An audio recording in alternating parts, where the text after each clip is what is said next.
The verdict is in, and it's not guilty.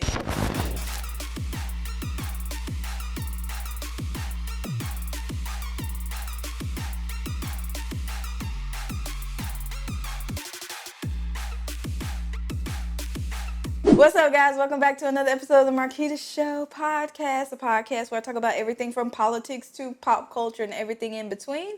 And if you are not subscribed to the channel, you know what to do. Hit that subscribe button, turn on that bell for post notifications so you get notified every single time I post and or go live. It was wonderful chatting with you guys the other day, and I have to do it again real soon. I'm just playing it out.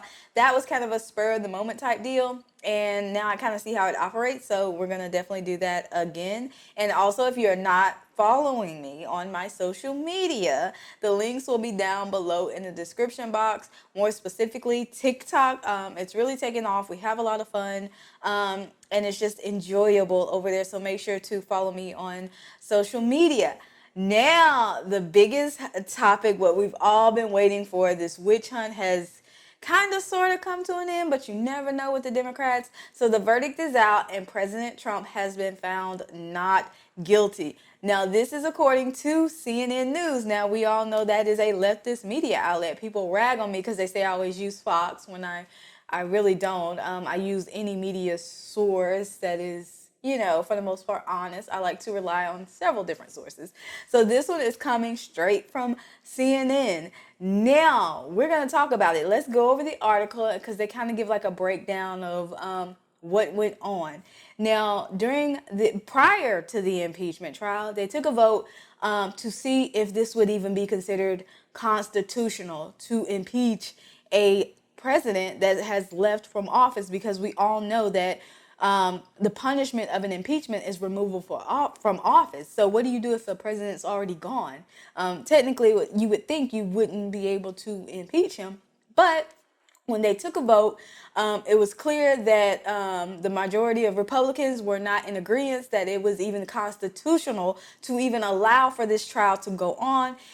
Chief Justice John Roberts, he did not preside over this trial, which was another issue. And so it was kind of strange to even begin a trial.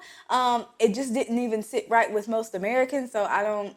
But, you know, the Democrats, they go by their own rules. So they do whatever the hell they want. And it seems to be nobody ever challenges them. So they took a poll on whether it was even constitutional. The majority of Republicans said it's not constitutional. We shouldn't even be doing this. And so they proceeded with the trial anyway. The Democrats, they put on their case. Trump's lawyers, they put on their case, which in mine, they did a great job, even though I think there were reports that Trump was not excited about his lawyers.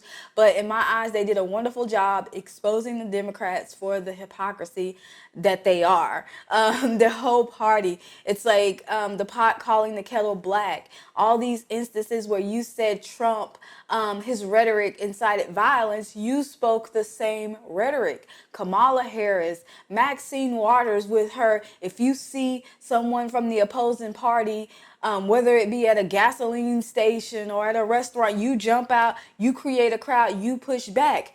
That is insightful rhetoric.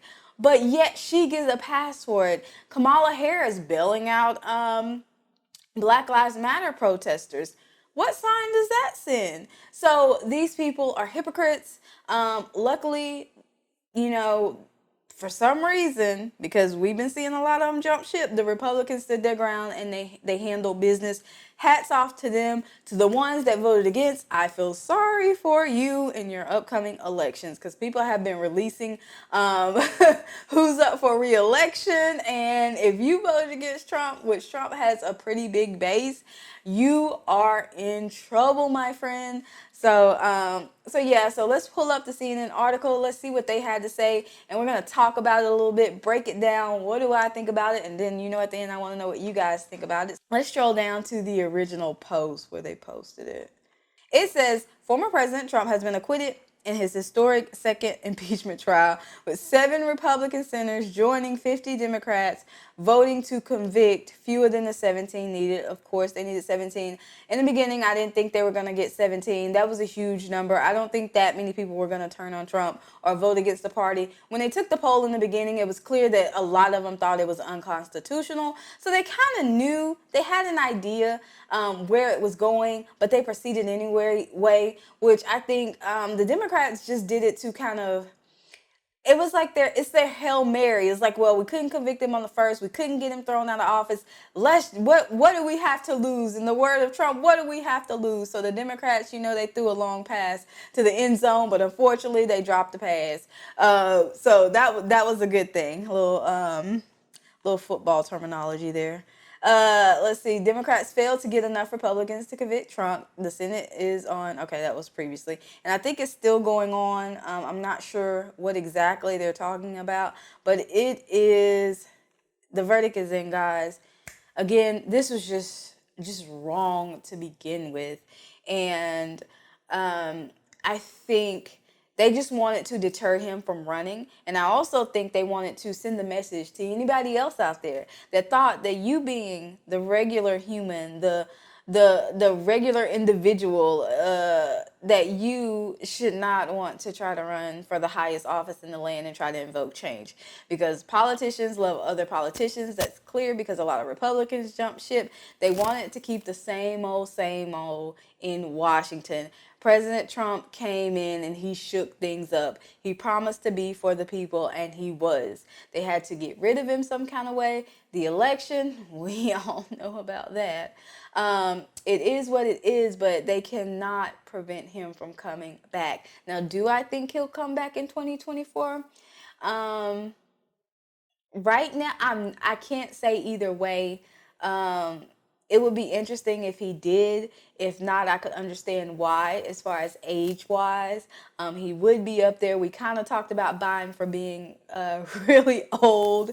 And so I don't know. I don't know. We shall see. There are some young people that are making their way in the Republican Party and are out front that I think would be good picks.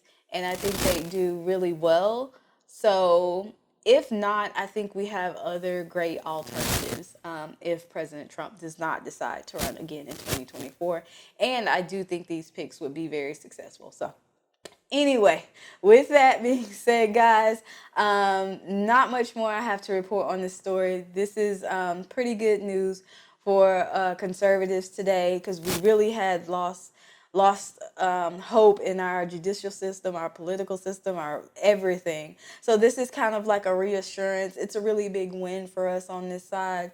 So anyway, I want to know what you guys think. Are you guys excited? What do you think is next for Trump now that we've got this out the way? Just give me your thoughts. Put them in the comments below. I'll be down there with you guys. Don't forget to follow me on my social media. And as always, one vibe, one tribe. Deuces.